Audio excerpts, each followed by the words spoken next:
Barca তরুণ ইয়ামিলের জন্মদিন পার্টিতে বামন বিতর্ক, আইনি হুমকি সংগঠকদের। বার্সার তরুণ ফুটবল সেন্সেশন লামিন ইয়ামিল তার 18তম জন্মদিন আয়োজিত অনুষ্ঠানে পেশাদার বামন শিল্পীদের ভাড়া করে তীব্র সমালোচনার মুখে পড়েছেন। এ ঘটনায় তার বিরুদ্ধে আইনি পদক্ষেপ নেওয়ারও হুমকি দিয়েছেন স্পেনের প্রতিবন্ধী অধিকার সংগঠনগুলো। পার্টিতে বামনদের বিনোদনের উপকরণ হিসাবে ব্যবহারের অভিযোগ এনে স্পেনের শারীরিক প্রতিবন্ধী সংগঠন অ্যাসোসিয়েশন অব পিপল উইথ ডোপ্লাসিয়া বলেছেন, 21 শতকে এসেও এমন অবমাননাকর কাজ মেনে নেওয়া যায় না। সংস্থার সভাপতি বলেন, জনপরিচিত কেউ এ ধরনের আচরণ করলে তা তরুণদের মাঝে বৈষম্যের বার্তা ছড়ায়। আমরা নীরব থাকব না, প্রয়োজন হলে আইনি পদক্ষেপ নেওয়া হবে। স্পেনের আইনে স্পষ্টভাবে বলা আছে, প্রতিবন্ধীদের নিয়ে উপহাস বা তাদের বিনোদনের উপকরণ বানানো আইনত দণ্ডনীয়।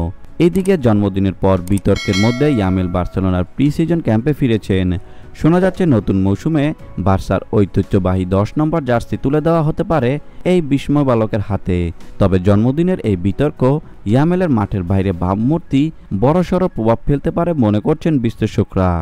ভিডিওটি দেখার জন্য অসংখ্য ধন্যবাদ। নিত্য নতুন এমন ভিডিও পেতে হলে আমাদের চ্যানেলের সঙ্গেই থাকুন, সাবস্ক্রাইব করুন, ভালো লাগলে অবশ্যই লাইক করুন। ভিডিও সম্পর্কে যে কোনো মন্তব্য করতে পারেন আমাদের কমেন্ট বক্সে। ধন্যবাদ।